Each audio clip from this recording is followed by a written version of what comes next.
Oke, Assalamualaikum warahmatullahi wabarakatuh. Selamat pagi Bu dosen dan teman-teman semuanya.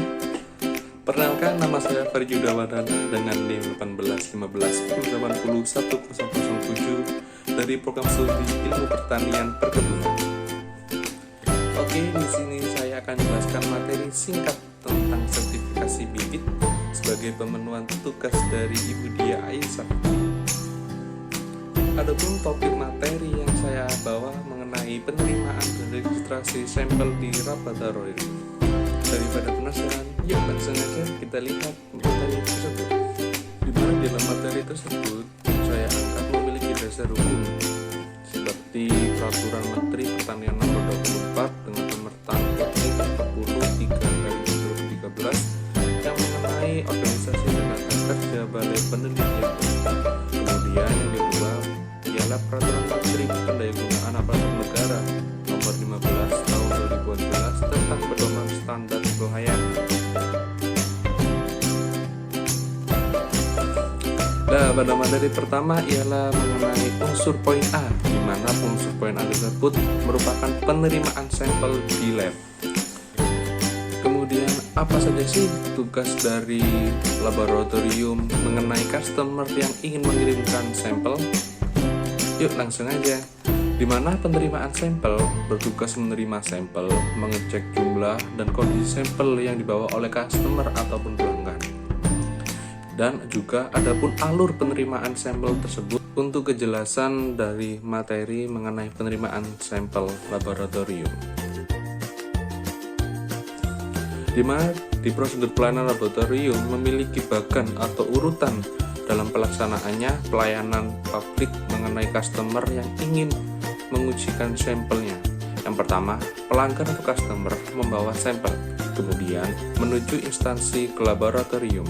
Yang ketiga, pengisian data atau formulir, kemudian sampel diperiksa oleh manajer administrasi, kemudian penetapan jenis uji dan metode, kemudian validasi formulir atau data, kemudian formulir atau data yang diserahkan ke bagian administrasi, kemudian pencatatan ke buku log penerimaan sampel dan pemberian nomor agenda epidemiologi, kemudian pembuatan surat pengantar spesimen, kemudian pendistribusian sampel uji ke laboratorium, kemudian penyerahan sampel uji dan surat pengantar spesimen, kemudian pengujian laboratorium mencatat data sampel baru, kemudian sampel diuji dengan dua analisis sampel, kemudian dapat diberikan sebuah kode, dan penanganan dan pengamatan sampel uji.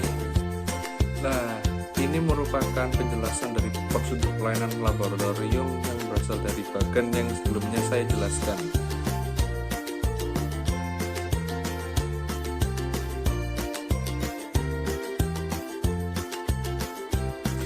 Berikut merupakan unsur poin A yang mengenai penerimaan sampel ke laboratorium.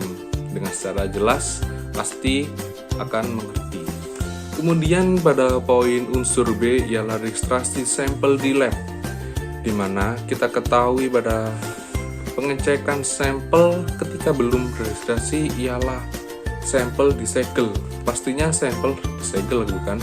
Kemudian ada dua sampel, satu dipakai dengan sampel kerja, lainnya sebagai kontrol yang disimpan pada ruang dingin dan memungkinkan dipakai untuk tes kontrol akhir. Kemudian sampel didampingi oleh laporan atau form sampling. Kemudian tidak ada jejak serangga, sampel dengan serangga hidup akan ditolak, di mana kemudian tas sampel tidak basah dan tidak robek. Kemudian yang terakhir adalah label luar dan dalam memuat info yang diperlukan sebagai data sampel uji tersebut. Apa sih yang perlu kita catat untuk data dari sampel tersebut? Yang pertama, kita siapkan lembar tes meliputi informasi nomor registrasi ataupun kode, tanggal penerimaan, spesies atau varietas dan kelas benih. Kemudian terakhir, pada sampel uji memiliki karakteristik yang telah diuji dengan detail label, kemudian informasi di dalam laporan sampling, kemudian nomor identifikasi tes atau kode, pastinya tanggal penerimaan sampel, tanggal selesainya tes yang telah diuji, kemudian referensi dan sifat dokumen yang diterbitkan untuk pelanggan ataupun customer yang diharapkan. Adapun pada pemberian kode pada sampel, seperti contoh 004 merupakan sampel keempat yang diterima di lab, ataupun 08003 merupakan sampel ketiga yang diterima pada tahun 2008. Demikian yang dapat saya sampaikan, kurang lebihnya saya mohon maaf. Terima kasih atas perhatian semuanya. Wassalamualaikum warahmatullahi wabarakatuh.